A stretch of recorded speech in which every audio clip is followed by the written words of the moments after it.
Dans un Québec alternatif, descendant de la lignée choisie, il est le commandant suprême. Martin est le roi de la montagne.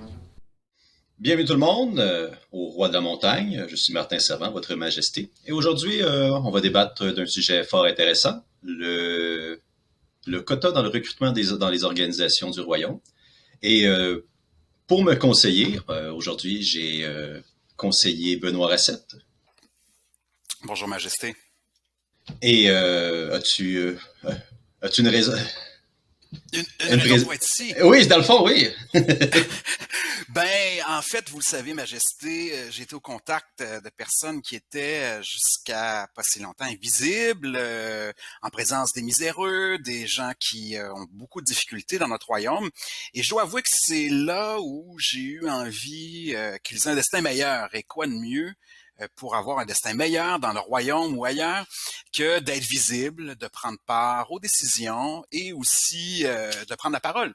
Alors, c'est un peu comme ça que je me suis mis par toutes sortes de manières à essayer de défendre le droit politique des groupes minoritaires, mais aussi fatalement des femmes. Donc, pour faire une histoire courte, j'étudie en sociaux, jadis dans une université jolie de votre montagne. Et ben non, en fait, elle était très bas. Elle était plus bas que la montagne, l'université où j'allais. Donc, j'étais beaucoup plus près de la plèbe ou de nos concitoyens et concitoyennes. Et donc, c'est ça. Mais à l'époque, je m'en foutais un peu. Pas des concitoyens et concitoyennes, mais des questions de démocratie, de droit. C'était plus le pouvoir d'un peuple et du prolétariat qui m'intéressait à l'époque. Et donc, avec le temps, j'ai aussi vécu quelques engagements. J'étais chercheur. J'ai participé à des recherches, mais aussi j'ai été activiste pour ce monde qui viendra après vous, c'est-à-dire celui où on pensera tous par nous-mêmes. Et, et c'est ce qui m'amène aujourd'hui à vouloir défendre les quotas, qui sont un moyen sûr, mais aussi temporaire, voire enfin une innovation temporaire pour qu'on arrive un jour à cet idéal où nous serons égaux, même devant vous. J'ai hâte de voir ça. Et nous avons aussi... Déjà, on tente à ma couronne. Je vais... Vous savez, la rébellion n'est pas très loin. Je vais la déposer ici. Et nous avons aussi notre conseillère Sarah Lortie qui a une position différente. Pourquoi est-ce que je devrais vous écouter, conseillère? Et merci, Majesté, de donner la place à ma modeste voix, de venir m'exprimer autour de votre grandiose table. Je suis présentement doctorante en psychologie organisationnelle, ce qui fait que mes intérêts personnels ou ma sensibilité m'amène à regarder le vécu des individus dans des systèmes. Donc, ma position par rapport au quota, au recrutement, vient d'un nom modéré ou d'un nom qui a besoin qui vient d'un désir de nuancer l'option du oui, finalement. OK. Mais dans le cas des quotas. C'est ça, dans le royaume, plusieurs personnes croient que dans l'objectif d'atteindre une meilleure, je dirais une chance égale au recrutement individuel, le quota serait la meilleure des solutions. Me conseiller Benoît Racette, pourquoi est-ce que les quotas, ça serait la meilleure solution pour l'égalité des chances individuelles au recrutement? Écoutez, monseigneur, je dois vous avouer que je vais pas tout de suite proposer une vision aiguisée face à votre autre conseillère, parce que je pense aussi qu'on peut être nuancé en présentant les quotas. Ce n'est pas une proposition radicale qui ferait qu'on enlèverait ou qu'on couperait la tête à tous les aristocrates de ce monde. En fait, c'est une manière un peu technique, avouons-le, mais quand même une manière d'éventuellement réussir le rattrapage de la représentation des femmes et des hommes dans les instances où elles et ils vont décider, et aussi au travail, et éventuellement, on espère avec un de ces mécanismes-là, et c'est pas le seul, il n'y aura pas que quota qui va arriver à changer le monde. bien sûr. Mais c'est quand même un moyen sûr d'en arriver à une amélioration de l'égalité. Et aussi de, la possibilité qu'on entende de toutes les parties. C'est ce que je souhaite défendre aujourd'hui devant vous, Monseigneur. Conseillère Lortie? Ben, je dois quand même avouer être contente d'entendre que sur le fond, je crois que Monsieur Racette me rejoint, en ce sens que l'idée, c'est bien évidemment de pouvoir permettre à toutes, à tous et à tous les autres également d'avoir droit au chapitre, une place égale, une place méritée ou méritoire au sein de toute organisation où leur cœur pourrait vouloir les amener. Je pense qu'effectivement que tout quota au recrutement ou dans le processus de recrutement, je pense que c'est important de préciser, dans un processus de recrutement, il y a plusieurs étapes. Un quota, on peut décider où est-ce qu'on le met aussi. Est-ce que c'est un quota ou un objectif? On pourrait y revenir. Mais dans tout ça, c'est effectivement un outil de discrimination positive. Et comme n'importe quel outil, c'est important de savoir l'utiliser comme il faut dans le bon contexte. Et surtout, de ne pas s'arrêter à cet outil-là et dire « c'est beau, c'est fait, on a mis des quotas, il n'y en aura plus de problème. » OK. Ben, je vais être un peu plus spécifique dans ce cas-ci. On a des organisations qui recrutent, que ce soit les organisations du royaume ou des entreprises privées. On reçoit toutes sortes de CV et je pense on est tous d'accord pour dire que dépendamment les différentes positions, des fois il y a majoritairement des hommes ou majoritairement des femmes, dépendamment des positions. Et le quota dans le recrutement, je crois que s'il serait mis en place, forcerait le recrutement de personnes d'un certain genre pour obtenir éventuellement une forme plus proche de 50-50. Je pense qu'on est tous d'accord que c'est le résultat qu'il y aurait. On parle souvent de zone paritaire, là, de 40 à 60 peut-être, mais ça c'est pas obligé d'être cet objectif-là en passant qui nous guide, mais c'est sûr qu'on souhaite s'approcher davantage de la réalité de la population. Oui, c'est ça le but des quotas. Je pense spécialement à la loi sur l'égalité en emploi. C'est sûr que ça concerne surtout votre royaume, c'est moins les marchands, les commerçants ou les autres personnes qui aiment la pièce dans votre royaume. Ouais, mais si je mets une loi en place, ça va être partout, puis ça va être global. Je suis donc heureux pour une fois que la démocratie, elle nous aide moins que votre volonté suprême. Oui. C'est formidable. Mais d'ailleurs, vous vous rappelez, Trudeau avait dit que c'était plus facile dans les contextes où il n'y avait pas de démocratie. C'est pour ça qu'on est dans un royaume ici, que vous n'avez qu'à convaincre une personne. OK, bon, très bien. Mais donc, dans le fond, oui.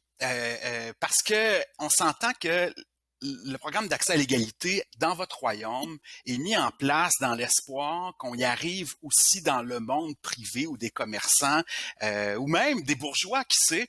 Et donc, ça serait d'aller un peu plus vite qu'on doit le faire plus tard ou on le fera plus tard dans nos sociétés dites démocratiques. Parce que c'est ça, le but avoué de la loi sur l'égalité en emploi, c'est pas juste de réussir ça avec l'État, c'est parce que l'État est un peu un symbole, un modèle, en fait le royaume, je veux dire, est un peu un symbole, un modèle, partage d'encre ou par influence. Si elle le fait, ça va aider le reste. N'oublions pas non plus que votre royaume embauche à peu près 45% de tout le monde, donc ça fait une grosse partie de la job de fait. Je suis très conscient de tout l'emploi qu'on offre, mais la question c'était vraiment plus en quoi est-ce que le quota au recrutement aide à la libre chance de chaque personne de se faire recruter. Sarah, je veux pas y aller. Comment vous voyez ça, vous, conseillère? Mais j'entends beaucoup de mots qui, à mon sens, doivent d'être clarifiés jusqu'à un certain point. En ce sens que égalité et parité veulent pas dire la même chose. représentativité non plus. Donc après, il faut quand même aller s'assurer qu'est-ce qu'on veut réellement. Personnellement, je pense que égalité passe avant une certaine parité, en ce sens que l'objectif de la parité, donc 50-50, mettons une zone paritaire, comme vous l'avez si bien mentionné, 40-60 à peu près, vise à aller chercher une certaine égalité. Je pense, et ça c'est un peu peut-être le noyau de mon incertitude par rapport au quota, c'est que c'est trop peu, trop tard. Peut-être pas au public ou dans les entreprises royales. Je pense qu'à ce niveau-là, jusqu'à un certain point, ça, bon, c'est peut-être pas l'enjeu, c'est peut-être pas le noyau nécessairement. Je pense que quand on va regarder auprès de nos organisations privées, c'est sûr que n'importe quel système laissé à lui-même va avoir la tendance à se régénérer, un peu comme un serpent qui se mange la queue tout seul. Il est bien content là-dedans. Donc, ça prend parfois des petits chocs pour aller forcer un changement. D'accord. Mais un choc est un outil extrêmement puissant.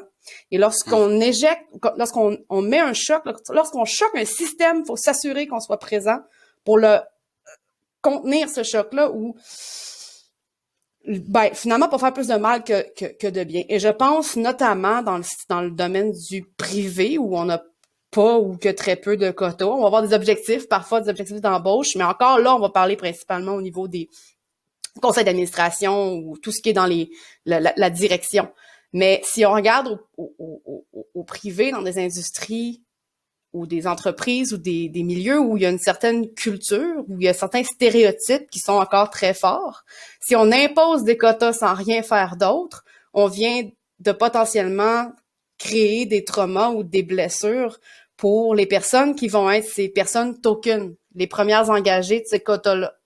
Et pour ces personnes-là, moi, j'ai extrêmement peur. Bon, extrêmement peur. On peut nuancer aussi, mais c'est une position très risquée. Okay. C'est une position qui peut être très difficile, puis on peut, sans le vouloir nous-mêmes, les mettre à risque de violence au travail. Puis c'est absolument pas ça qu'on veut, là. Je pense qu'on est tous d'accord que peu importe la décision qui sera prise ici, il va falloir que ça soit fait de façon douce et tranquille.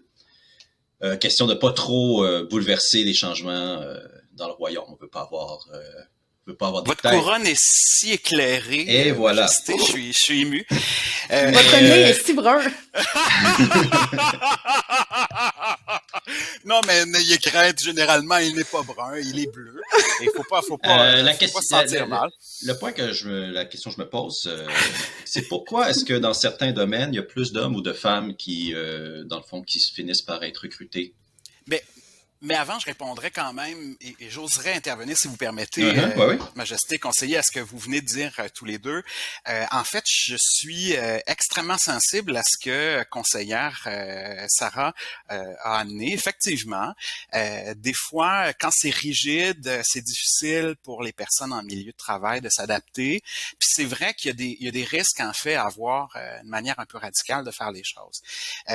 Puis peut-être qu'effectivement, il est tard un peu pour faire tout ça, c'est-à-dire les quotas, imposer des quotas. Et je suis vraiment triste de ça, mais en même temps, pour moi, c'est l'inverse qu'on doit déployer comme solution pour ces raisons-là. Comme il est déjà tard et comme il faut insuffler un changement un peu plus rapide pour qu'on passe à autre chose au fond. Parce qu'il faudrait que ça soit aussi naturel que de respirer ou d'aller visiter le roi à la cour. Attendez, si vous permettez, je vais quand même finir mon idée, c'est que... Rapidement? Rapidement, ben oui, je suis de ces conseillers qui parfois aiment endormir pour mieux agir au bon moment. Mais donc, ce que je veux dire, c'est que il faut changer les choses tout de suite, un peu artificiellement, avouons-le, mais pour que un jour les femmes, les hommes ne se sentent pas lésés puis fassent les choix qu'ils veulent dans votre royaume. Et le problème, c'est qu'on a donné 10, 15, des fois 20 ans aux entreprises pour proposer des plans d'accès à l'égalité, pour s'ajuster à ces demandes-là, et rien n'est fait. Alors, on n'a pas le choix de donner un petit coup. Je comprends que votre position... conseillère Lortie? Alors oui, on parle de choquer un système, puis on parle du système de l'entreprise. Puis vous avez nommé quelque chose de vraiment beau, conseiller Benoît, c'est-à-dire de permettre à tout le monde de faire leur choix. je pense. Et quand je disais le trop peu, trop tard, je parlais pas tant dans l'histoire de notre beau royaume du Québec, mais plus spécifiquement dans l'histoire de chaque individu. Si on attend que la personne applique à un poste pour n'importe quel emploi, parce que bon, là, il y a un quota, c'est là que je veux dire que c'est trop peu, trop tard. Ce choix-là d'aller, par exemple, dans une entreprise des technologies de l'information, va pas se faire à 26 ans quand vient le temps de déposer son CV. Il arrive beaucoup plus tôt que ça et arrive d'un changement, et on parle tous deux d'un changement global. Pour moi, le changement global doit se faire en dehors des murs des institutions aussi et surtout. Tant et aussi longtemps, avez-vous déjà magasiné, histoire tout à fait boboche, là, avez-vous déjà magasiné pour un cadeau de fête ou un cadeau de Noël d'une jeune fille de 8 ans? Oui. Je Pouvez-vous magasine pas me moi-même. décrire cette expérience? Je suis le repère d'une adolescente maintenant, presque une femme adulte. Comment ça s'est passé? Comment vous sentiez-vous devant ces rangées de jouets? Intéressant. Oui, j'étais intimidé parce que je souhaitais pas suggérer tout de suite quelque chose d'éminemment féminin obligé de donner à un enfant. Je devais partir de ses intérêts tout en étant conscient qu'il y a un biais. Mais un jour, ma fille m'a demandé des souliers, des souliers de Spider-Man. Puis j'ai expliqué. Que? Ben, j'ai expliqué que moi, j'avais pas de problème puis que je pense qu'elle devait faire des choix pour elle. Il fallait qu'elle soit consciente, par ailleurs, que quand elle faisait ce choix-là, il y avait des gens qui allaient dire que c'était un choix de garçon et qu'il fallait qu'elle soit forte puis qu'elle se dise « Non, c'est juste mon choix ». Mais j'y expliquais quand même qu'il y avait... Mais ça, c'est parce que je suis pas un papa. T'es un bon père. Ouais, mais je voulais la protéger. Mais c'est Pour la revenir, même chose pour les quotas. Pour revenir aux quotas, oui, vous Oui. avez raison. C'est la même chose pour les quotas. C'est qu'en fait, on explique à tout le monde qu'il y a une situation exceptionnelle ici, qu'on doit forcer les choses. Puis, vous parliez de tokenisation, qui est vraiment un problème quand la personne se sent choisie parce qu'elle est seule représentante de son groupe, une femme ou peut-être une minorité, là, N'importe quel autre groupe, oui. n'importe quel autre groupe, ben ça va pas bien. Mais dans le cas les quotas pour les femmes, c'est un mauvais exemple parce que il y a plus de femmes embauchées avec ces mesures-là. Donc, les femmes vont pas se trouver à être des tokens. Puis, je vous rappellerai il y a une proposition qui a été faite par une bonne féministe, autant Nicole Jeté que Véronique Pronovo, que je fréquente là, parfois, qui adore boire le gin en présence d'un roi. Donc, elle rappelait un peu comment ça se passe quand une seule femme est dans un groupe. Et c'est très difficile ce moment-là. Vous parliez de parcours individuel, mais là, on entend le point de vue féminin qui est exclu de certaines libérations qui se font dans les lieux informels, qui sont pas accessibles de toute façon, parce que c'est la voix féminine. Alors, elle va dire sa voix féminine dans une équipe de travail, etc. Mais éventuellement, on pourrait être ailleurs parce qu'il y a juste deux gars qui parlent ensemble. Mettons dans l'industrie des jeux vidéo, pour pas le nommer, par exemple. Les gars vont se trouver à job après, en buvant, machin, puis ils vont parler entre eux. Quand il y a deux femmes, il peut y avoir des points de vue divergents. C'est déjà plus intéressant d'imposer plus qu'une seule personne. Okay. Supposons que dans une équipe de travail, il y aurait qu'une seule personne d'embaucher, par exemple, parce que c'est une seule femme. Et quand il y en a deux, on voit qu'il n'y a pas seulement un point de vue. Il y a des femmes qui adorent les jeux d'action, tout comme il y a des femmes qui aiment les jeux dits plus féminins, le plus... Et je parle de perception. Je pense Puis la troisième femme qui arrive dans un petit groupe, n'ayez crainte, elle trouve que c'est plus normalisé. Oui. Mais là, vous parlez de diversité. Ça va mieux. Ouais, vous parlez de diversité ici. Puis de la force de la diversité en milieu de travail, peu importe d'où vient la diversité, puis je trouve ça vraiment bien. Puis j'applaudis votre tentative de vous donner du crédit en mentionnant des grandes féministes avec qui vous prenez un petit verre une fois de temps en temps. Bravo, ça vous donne une belle crédibilité. Non, mais Nicole Jeté, j'ai pas pris de verre avec elle. Elle est une ancienne sœur, elle ne boit pas. Mais allez-y, ça va. Mais oui, vous avez raison, j'ai droppé du nom, oui. Ceci dit, dans mon exemple tantôt, quand je parlais d'une certaines actions qui doivent aller au-delà des entreprises, avec l'exemple des jeunes filles, c'est épouvantable. Ce choix-là d'aller en technique de l'information, par exemple, ou dans n'importe quoi. Technique policière, ouais. Doit se faire bien avant et elles doivent savoir que la société va les accepter comme telles. C'est pas toutes les jeunes filles, puis c'est comme pas tous les jeunes garçons ou de n'importe quelle couleur, de n'importe quelle orientation sexuelle ou de n'importe quelle identité de genre vont avoir la colonne vertébrale de pouvoir se tenir debout puis dire non, c'est comme ça que je suis. Il y a un certain aspect systémique à les protéger ici puis à aller les aider. Donc, les quotas, quand je dis que c'est trop peu, trop tard, il y a un peu de ça. Moi, je préférerais de loin voir des quotas imposés aux organisations qui vendent des jouets pour enfants. OK. Mais là, le rose puis le bleu, là, ça va faire. OK. Je vais ramener un peu plus sur le recrutement directement plutôt que la critique de la Changement de la société. La critique de la société. Selon vous, pourquoi est-ce que, puis ça se peut que ça soit ça la réponse aussi, pourquoi est-ce que dans certains métiers, il y a plus d'hommes et dans d'autres métiers, il y a plus de femmes? Ben, la réponse, c'est dans le rose et le bleu dont parlait conseillère Sandra, c'est que pendant longtemps, on a valorisé Sarah. Ben, pourquoi je t'appelle Sandra? Je suis désolé. Ça m'arrive souvent, c'est pas grave. J'ai une phrase de Sandra.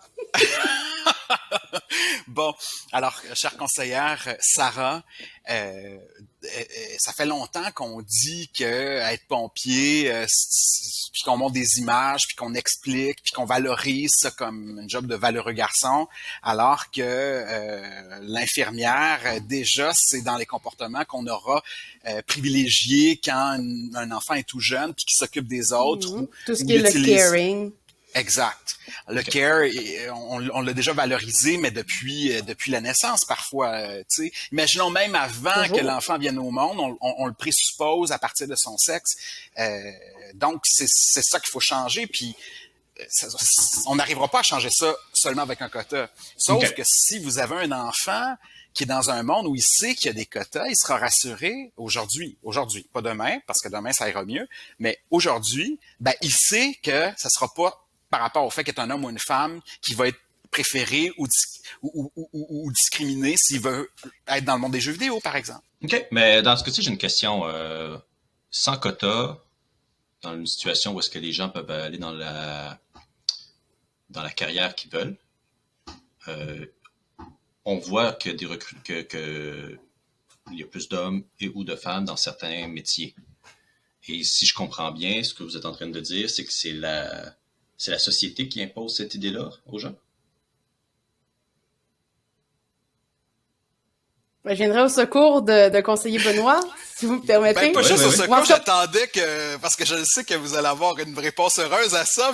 On est ensemble en train de convaincre notre roi, je trouve. Ben, en fait, je suis un peu, effectivement, qu'il y a la société, avec un grand S, a quand même une grosse part de la responsabilité sur les épaules. En termes de ce qu'on appelle genrer les personnes ou leur imposer et là, je n'irai pas me perdre dans les méandres de la construction sociale qu'est le genre. Mm-hmm. Vous m'excuserez, ce sera pour une autre fois. Tout à fait. Mais il y a tous ces enjeux-là. Après, c'est sûr qu'on voit quand même des femmes qui s'exposent, on va dire, mettons sur Twitch ou sur des plateformes de streaming comme ça, des gamers et qui ont la vie dure. Ouais. Et ça, c'est un autre enjeu. Bon, on est moins dans le recrutement, je suis d'accord. Mais tant et aussi longtemps qu'on a des hommes qui se permettent de dire « souris, t'es plus belle », ben on n'est pas sorti du bois. Ah ben du monde désagréable, il y en a partout, puis ça, c'est inacceptable. Je pense qu'on est tous d'accord avec ça. Non, mais c'est spécial dans le monde du jeu vidéo, elle a raison. Puis c'est vraiment les espaces particuliers dont on parle, comme parler jeux vidéo ensemble, c'est l'antichambre de la profession de développer des jeux. Soyons honnêtes, les gens qui développent des jeux, c'est souvent des gamers.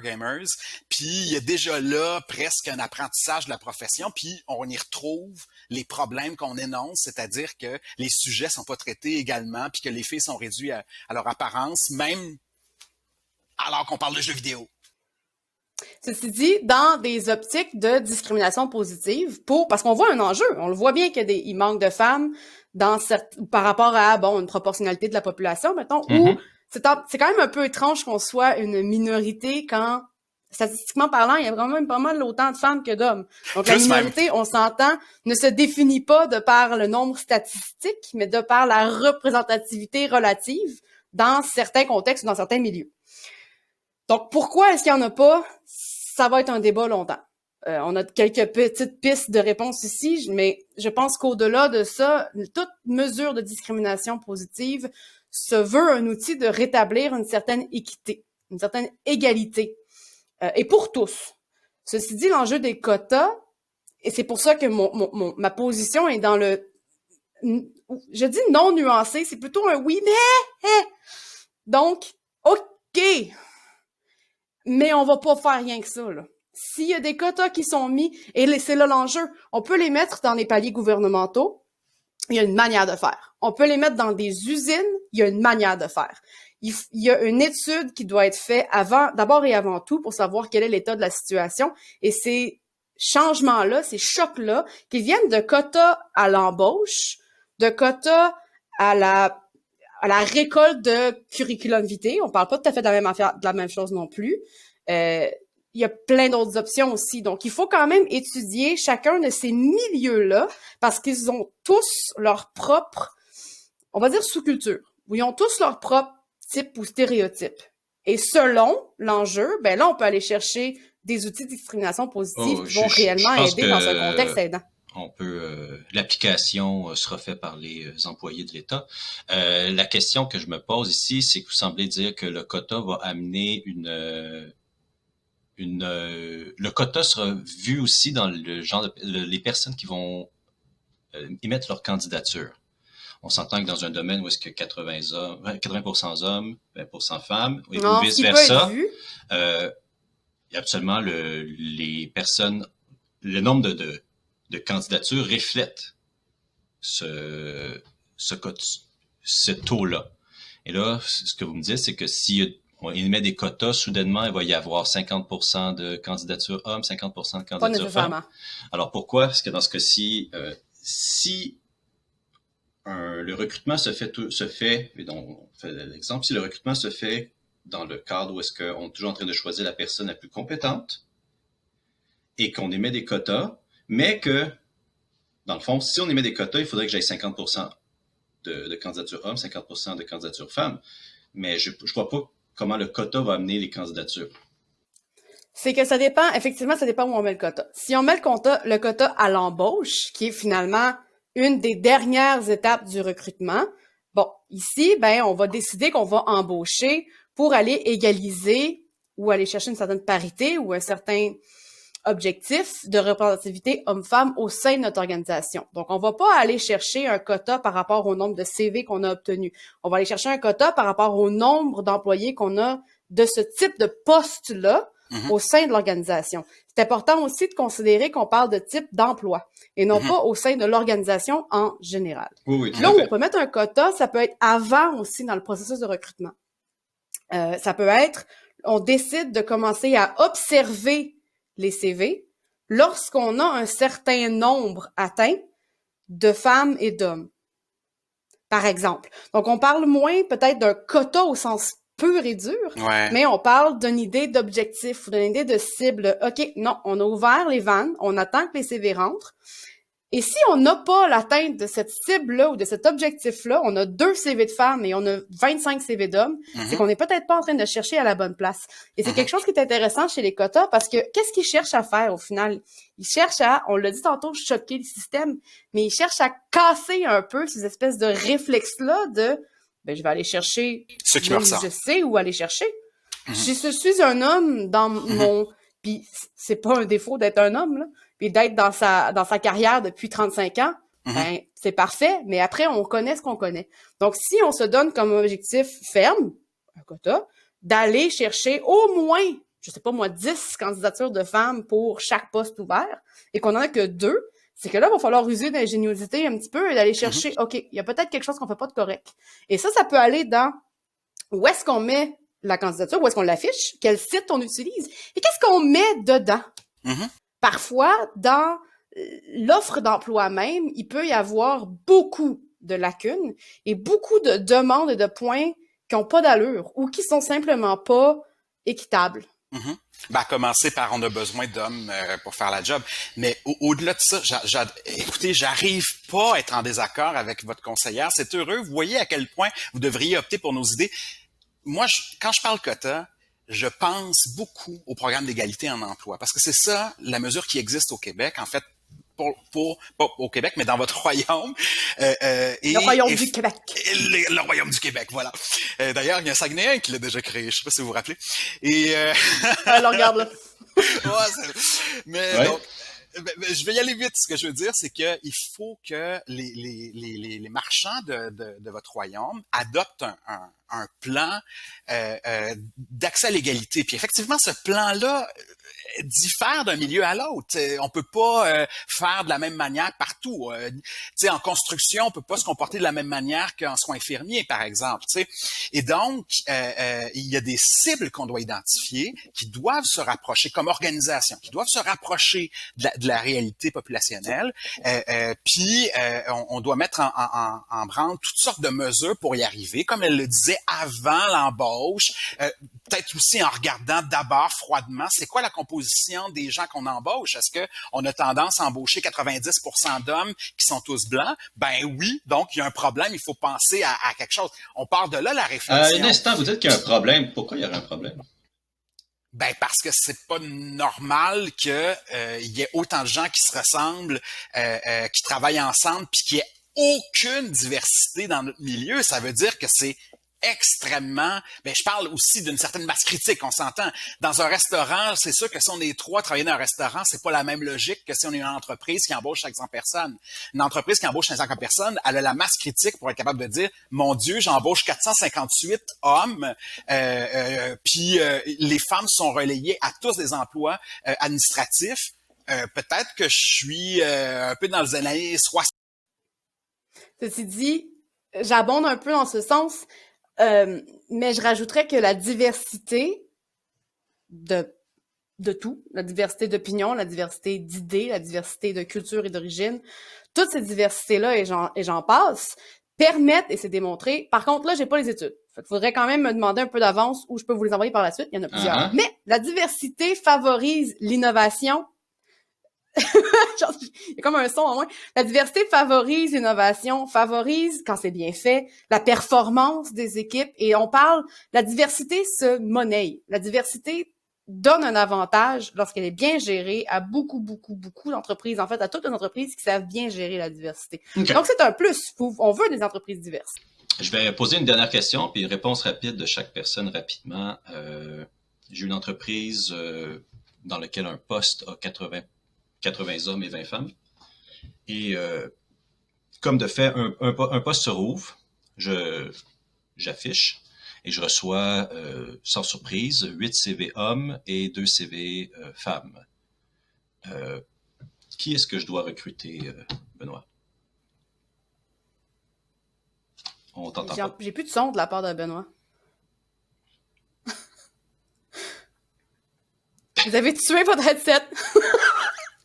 Est-ce que vous m'entendez? Oui, là, on t'entend. Oui! Ah, Oui. bon, ouais, trop d'emportement, j'avais plus de voix. Oui.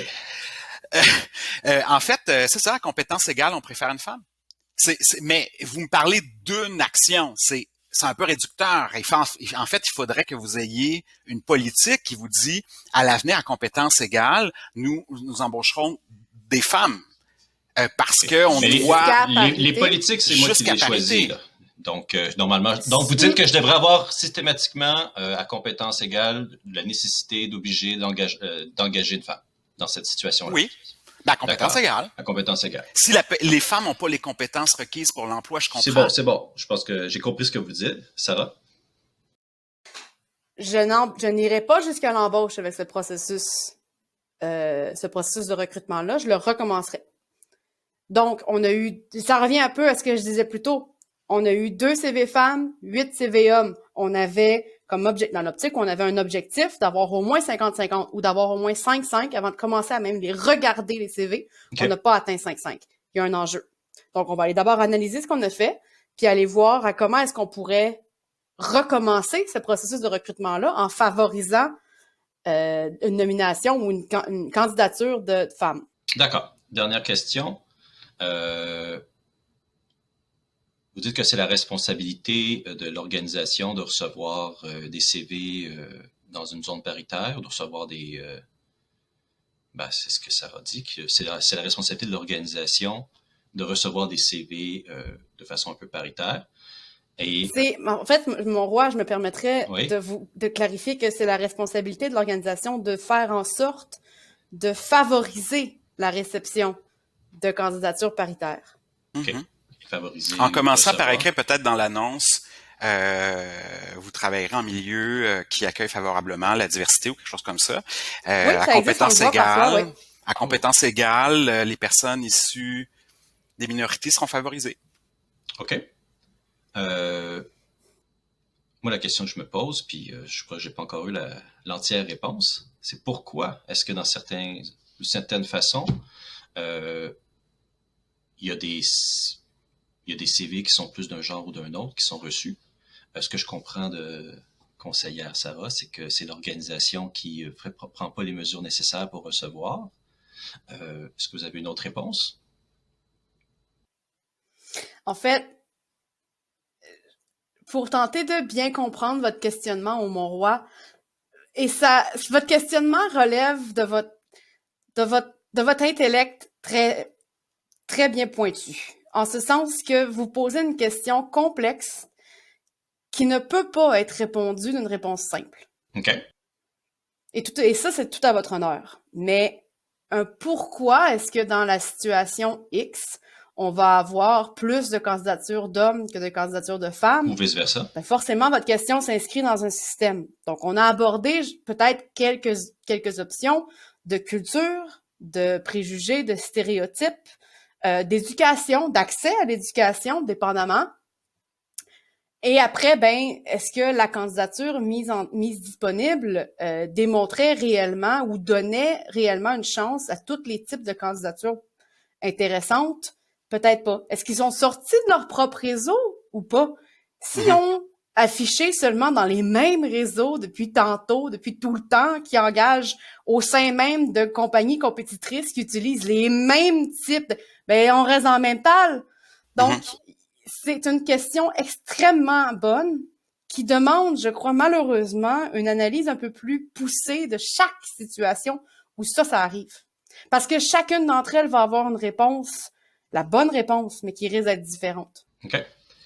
Celle-là, cette dernière pour Benoît, c'est une question d'œuf et la poule. Donc, est-ce que... La poule. Tant que la poule est aux œufs d'or, Est-ce que... tout va bien. Je pense que vous avez établi que la société imposait une certaine norme de genre aux personnes. Donc la question, est-ce que c'est la société qui impose une norme de genre aux personnes ou est-ce que c'est je dirais, une attitude intrinsèque au chaque genre qui impose à la société cette norme-là? Ben, pendant longtemps, alors que je travaillais au bas de la colline, mon seigneur, j'étais persuadé que le genre était complètement une œuvre sociale, que le disque dur était vierge dès la naissance et qu'on l'emplissait tout au long de la vie. Je dirais que je ne pense plus que c'est que ça, parce qu'il y a d'autres facteurs. Votre bienveillance, par exemple, le cadre général de votre royaume, certains choix individuels qui nous échappent, une partie peut-être génétique, tous ces éléments-là peut-être doivent avoir une influence, mais je pense quand même aujourd'hui que la majorité du genre, que la majorité en fait de la personnalité des gens serait induit par la culture et par le forçage, par le fait qu'on force de prendre ou de choisir un genre ou d'adopter les caractéristiques d'un genre. Okay. Est-ce que j'ai répondu? Je vois l'opinion. Non, mais conseillère Sarah, est-ce que vous... Oui, conseillère Sarah, est-ce que vous avez quelque chose à rajouter là-dessus? Ben, avec une question comme ça, où on oppose finalement une idée de l'environnement contre la nature, mettons, qu'on dit ça comme ça, là. Moi, ça fait penser beaucoup à, entre autres, Judith Butler, qui est une des premières à avoir été très, très vocale sur... on va se montrer nos livres sur le construit social. On aime tous deux Butler, ça n'a pas d'allure. Le construit social qu'est le genre.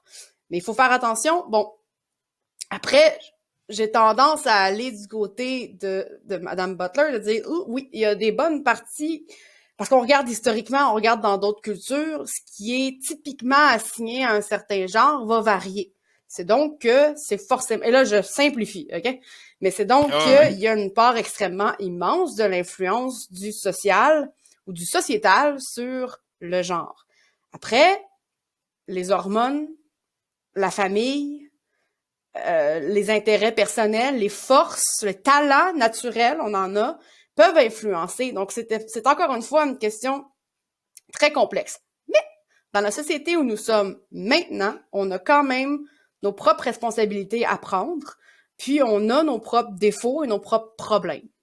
Donc, pourquoi est-ce que Monsieur Rassett, conseiller Rassett, a dû expliquer à sa jeune fille, oui chérie, si tu veux que je t'achète des petits souliers avec Spider-Man, c'est ça, c'est Spider-Man, hein?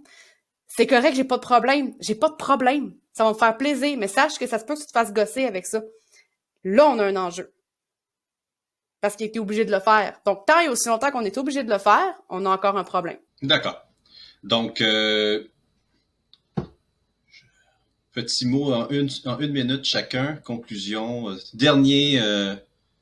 Qu'est-ce que vous croyez que je devrais mettre en place comme politique? Monsieur Rassett? Oh! C'est moi qui ai la recommandation première. Je pense que vous devriez mettre beaucoup d'argent dans l'égalité, je voudrais dire ça comme ça. Donc, vous pensez à toutes sortes de mesures pour aider les femmes et les hommes à se sentir bien dans votre royaume.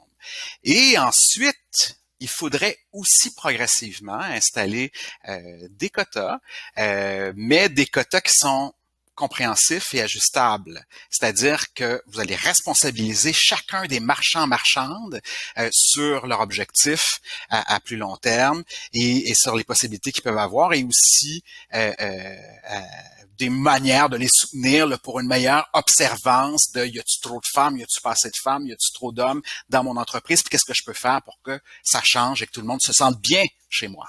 OK. Madame Lortie? Je pense qu'avant d'agir, il est important de bien comprendre une situation. Et en ce sens, je pense qu'il serait important d'aller se pencher sur chacun des secteurs d'emploi dans notre si beau royaume et d'aller voir lesquels font mieux que d'autres, lesquels réussissent mieux que d'autres en termes d'équité, d'égalité, de parité. Il faut bien définir chacun de ces termes d'ailleurs, tant pour les hommes que pour les femmes, que tout autre genre, que toute identité, orientation sexuelle ou origine culturelle. Mais tout commence par une analyse bien pointue et bien faite de chaque secteur d'activité. Et une fois qu'on aura compris ce qui se passe dans chacun d'eux, on pourra aller voir quel outil de discrimination positive, si même est besoin de discrimination positive, on pourra mettre en place. Parce que je rappelle que les quotas sont pas la seule solution. Mais avant même d'en imposer un, il faut comprendre qu'est-ce qu'on fait. D'accord. Donc, je vais bientôt me retirer pour prendre une décision à tête reposée. Sire, avant que vous partiez, nous vous encourageons à boire avec nous de ce gin québécois et nous pensons que vous serez ainsi plus éclairé dans votre décision parce que le gin québécois, c'est tellement bon. Hein? Je suis d'accord. Santé. Conseiller Benoît Rassett, avez-vous un dernier... Merci d'avoir participé. Avez-vous une plug pour nous? Je sais pas quel genre de plug je pourrais faire, Sa Majesté, mais je pourrais dire, entre autres, que j'anime une chronique sur Ami Télé qui s'appelle Parlons Enjeux et qui s'intéresse, entre autres, aux droits des personnes en situation de handicap. Ami Télé, c'est sur Facebook? C'est sur... Internet, le câble et aussi Facebook. Ah, c'est le poste télé, là. Oui, le poste télé aussi. Ah, d'accord. Et ce que je veux dire en plus, c'est que il y a plein de vos sujets qui s'y retrouvent, qui aiment beaucoup ça. Mais sinon, je vais partager la voix officielle que vous proposez ensuite de cette rencontre sur ma page Facebook Benoît Rassett. Et donc, venez, pourquoi pas, échanger avec moi et me dire à quel point je suis différent et que je travaille pour un avenir meilleur en notre royaume. Ah, ben je crois que on travaille tous pour un avenir meilleur, malgré qu'on peut ne pas être toujours d'accord. Oui, c'est ça. Conseillère Sarah Lortie, avez-vous une plug pour nous? Mon Dieu, j'ai une plug. Pas vraiment. Je vous dirais ceux qui... comment je dirais bien ça? C'est sûr que suivant ou pendant même la terminaison de ce fabuleux doctorat en psychologie organisationnelle, je suis toujours à la recherche de bons contacts, de bonnes opportunités d'aller faire une différence dans différents milieux. Mon objectif reste toujours le même, c'est-à-dire d'aider mon prochain du mieux qu'on peut, et ça part souvent par une analyse de la situation. Donc, la plug serait pour moi-même. Mon nom est Sarah Lortie, rajoutez-moi sur LinkedIn, je suis bien sympathique. Et elle sait parler. Donc, elle sait parler. Je vais remettre mes joyaux royaux et annoncer la fin de cette audience. Et je remercie tous et je vais passer au verdict final. Au revoir. Donc, quelques jours ont passé depuis que j'ai reçu conseil et je me suis recueilli pour prendre les meilleures décisions pour le royaume. Voici donc mes édits royaux. Il n'a pas été établi que le quota de genre allait aider l'égalité des chances lors du recrutement. De plus, qu'on a discuté du fait que le genre influençait les intérêts, ce qui donne une raison, sans doute une des raisons pourquoi il n'y a pas une égalité de 50% dans chacun des postes dans les organisations du royaume. Et l'établissement d'un quota de genre forcé et immédiat qui ferait une grande perturbation dans les organisations du royaume. Ma décision est donc de ne pas imposer le quota de genre lors du recrutement. Cependant, on a démontré que parfois les organisations sont un peu, je dirais, plus conservatrices dans leur façon de recruter. C'est pourquoi j'incite l'ensemble des entreprises et des divers postes ouverts dans l'administration publique à diversifier les techniques de recrutement dans l'objectif toujours d'avoir le meilleur candidat, et ce, peu importe le genre. Et sur ce, je vous dis à la prochaine.